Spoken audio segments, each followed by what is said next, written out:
I appreciate the opportunity to serve this great company as the Chief Executive Officer. And I want to assure all shareholders that at the end of the next financial year, our dividend ratio would have increased by 15%. Our inflow would have also doubled by another 100%. Based on the strategies and the formidable team that I'm putting together, we are going to actually have a company that would be an example, not just in Nigeria, but across Africa and the world over. Those are the comments that the CEO makes a lot of times. When a new CEO is appointed or brought into the scene to drive the affairs of a company, maybe for another 4 years thereabouts, he makes a promise. He makes a promise on different things that he's going to bring to the table.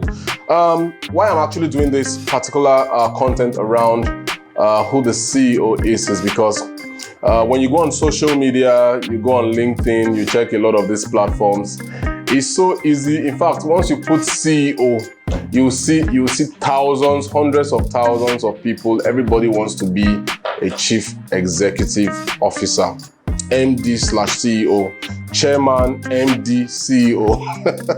You know these things, but at the end of the day, many persons don't necessarily realize that the fact that you are running a one-man enterprise does not necessarily qualify you as a CEO. The fact that you are the one making all the payouts, you employ people, you do X, Y, and Z, that's not necessarily what determines whether you are a Chief Executive Officer in the real sense of it.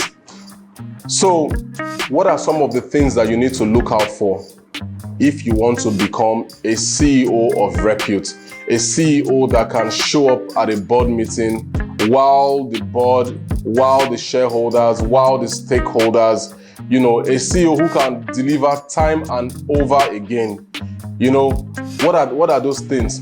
For me, just out of my thought process, I can actually mention about 4 things that I feel a CEO should actually be able to do. 1, a CEO should be able to get results. It's a results game. It's not an excuse game. How be is that you would find a CEO that says, like I was talking to a friend of mine yesterday, you know, and I said, we need to expand on certain things that we need to start. And I said, you need to start doing X, Y, Z. He said, no, I cannot do that too. I prefer talking to people on the phone. I was like, talking to people on the phone and bootstrapping, like getting on the ground to go out there and get things done. Like, he's a CEO, but he didn't act like a CEO at all. So it's really amazing. Like, you can't, when everyone is expecting you to deliver results, you can't afford to make an excuse as a Chief Executive Officer. A CEO is a person that would say, he would call on the marketing team. I need a client list. Who are those clients or prospects out there that are giving you issues that you've not been able to close? I'm about to pick up the phone right now. He picks up the phone, he begins to call people, he schedules appointments, he goes, he gets things done. The only thing that matters to a CEO is his ability to get results. No excuses. Ability to get results. That's when you see, for example, you see that boards are deciding. They are deciding on the pecs, you know, the pecs for the office of the CEO. They are thinking, should we give him a house? Should we provide security for him? Okay, his family is in Lagos and he's in Abuja. Should we also provide security and transportation and logistics for his family who are still in Lagos at the moment, you know? They build a lot of comfort around the Chief Executive Officer because he cannot be distracted from that core goal of delivering on results. It's so key. It's his job. The number one job, as far as I'm concerned, of a CEO is his ability to cut through, to meander, to go across challenges, problems, and get results. That's the only thing that matters to the board. You cannot come and tell the board that, okay, we could not get results because of this, because of that. It's your job to go over the mountain. In fact, if you cannot go over it, you go through it. That's what a CEO does. So when next you look at yourself and you're like, I'm a boss, I'm a CEO, and you've not thought about your ability to get results, You shift that result aspect of what you do. You are pushing it to somebody else. You are pushing it to the marketing team. You are pushing it to the sales team. You are pushing it to the CFO. You are pushing it to operations. Anything that comes your way, you are always deflecting responsibilities. Please come off that seat. Don't call yourself a CEO. You need to give yourself another name so that we don't confuse these things, because it's not something very confusing. If you're a CEO, number one, your ability to get results. Importantly, I tell you, there is no gain. In fact, there is no other route. There is no other route that you can take. There is just that path. Your path to delivering results. That's why when boards are thinking of hiring, they would be asking result-oriented questions. We want to know, what are those challenges that you have gone through? What are those things that you have done? What are the things that comes to mind that we can say, okay, with this person, when he was in company X, Y, and Z, he was able to increase, the revenue of that company by 1,000% in 3.5 years. There was no scandal on the board. In fact, he was delivering results. That's why when you find a good CEO that says, okay, maybe another company is poaching him and he wants to leave, a board that truly understands what it means to actually have a CEO that delivers results, they will up his offer. They might give him stocks. They might give him anything else that he needs for his comfort. They might even increase. They might double, triple. Imagine you are delivering 5 billion for a company at the end of the year. What does it take for that company to give you 100 million or even 200 million or even 300 million, even 500 million? Based on your results. Based on your results. Like they say, a man's gift would make room for him. One of the gifts of a CEO is his ability to deliver results. Another thing I would also be sharing about, for those of you that say, I want to become a CEO. Number two, importantly, your ability to attract talents. What does that really mean, attracting talent?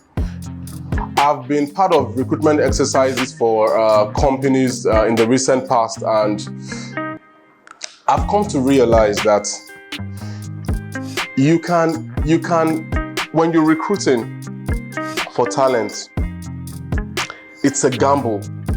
You are gambling. Somebody might come with a resume that is very intimidating, a profile that, wow, mouth-watering, from this Ivy League university to the other one, to this position in this investment bank in Europe, from there to Asia, then to South Africa, then now to Nigeria. And you are looking at the track record. But you are thinking, what is the missing link? What is the missing link? So a CEO is always thinking about the missing link in his own ability to be able to identify great talents. Identifying them is just one of the things. Your ability to also keep them is another thing. So that's another skill that a CEO needs to have. He needs to be able to attract good, in fact, better and best, the best of talents. The best of talents that can deliver on the mandate of that particular company or on the vision that the CEO has in terms of driving the company to profitability for the shareholders, and also in terms of having a mark with his stakeholders, because it's not just all about the shareholders all the time. The stakeholders could also be the community members, the customers, the clients, even the competitors sometimes could be your stakeholders.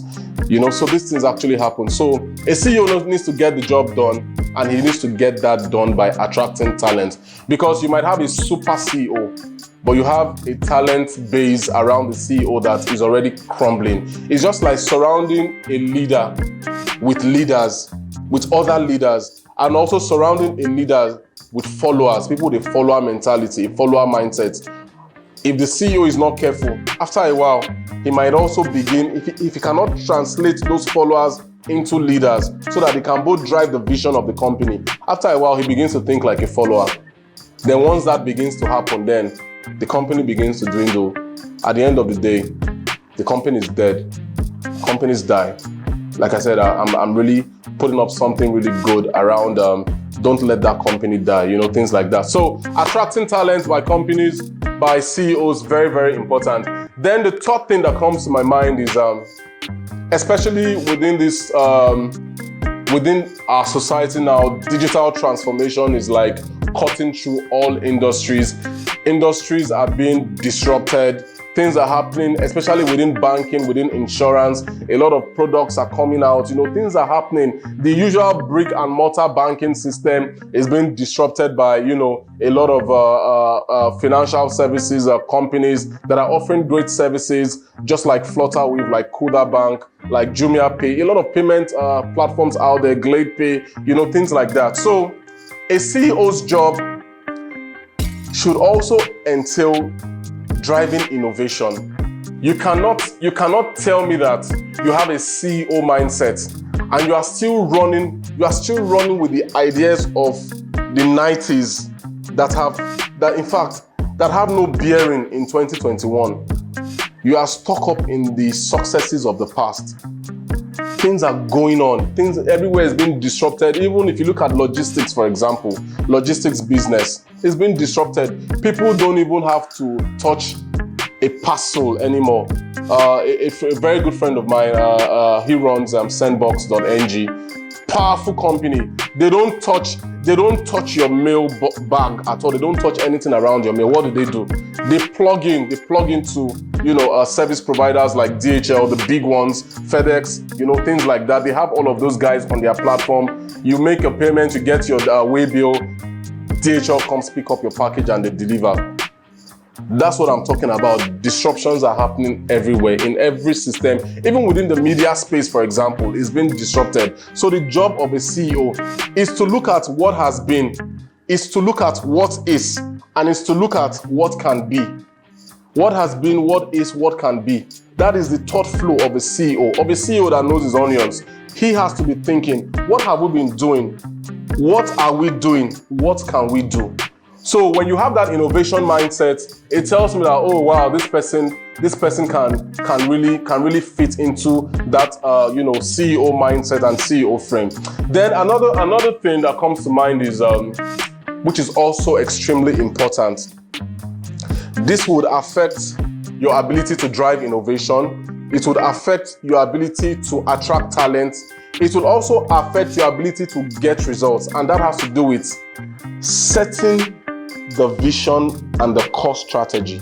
Setting the vision and the core strategy. It's a skill. You can learn strategy.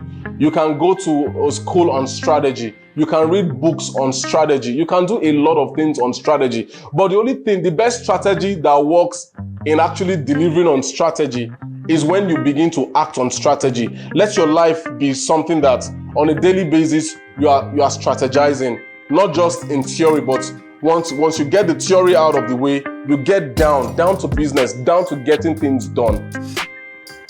A wrong strategy would never deliver anything to anybody within a company setup. A wrong strategy would never do that. So it's your job. It's your job. I'm not here to tell you how to get strategy done, but one thing I can say about strategy is your ability to forget the past. Oh, we made 120 billion last year after tax. We did all of that. Awesome. Now we are promising our shareholders 3 naira per share in terms of dividends for ordinary shareholders. Everybody is clapping. Wow, the CEO has delivered 15 naira per share, 25 naira per share. Those that have like 100,000 shares, they're already cashing out, things like that. As a CEO, that's already in the past. What is the new strategy to deliver more for the shareholders in this year? Even in the year of the pandemic, what is your strategy? I know that a lot of people were, taken aback last year when the pandemic really hit the entire world, and a lot of companies had to file for bankruptcy. A lot of companies fizzled out. Staff were laid off. Crazy things were happening. I really feel for, investment companies that maybe were investing in sectors like agriculture, for example, the inability to even take food to the market. People lost so much in the year 2020. But the CEO's job, irrespective of the pandemic, what is your pandemic strategy? What is your pandemic strategy? What are those things that you still would have been able to do? So that's the CEO's job. It's not an easy fix at all. It's totally not an easy fix. To call yourself, you step out of your office or you step out of your house, you're going to work, and you are the chief executive officer. In fact, you are the chief executing officer. No room for excuses. So there are so many of all this. I'm sure that once you listen to this video, if you have any other traits that you feel a CEO should have, and don't forget, not every CEO has all of this in 100%, dose. Some might have 3 out of it, some might have 2, some might have all 4, but in diverse degrees and all that. But it's your job before you call yourself a CEO. In fact, before you call somebody a CEO, the fact that you saw his emblem on LinkedIn as CEO doesn't mean that you should address him as a CEO. So you need to look at that person and find out, is this person delivering results? Does he have great talent around him? Is he driving innovation in all that he does? And is he setting strategy? Is he strategic? Is he a strategic thinker? Once you have all of that within that particular person, you need to doff your hat to that person. It's totally not easy. And trust me, most of these things are gathered through life experiences. It can also be learned. So you can learn to become a better chief executing officer. Till I come your way next time, I'll see you in the next video.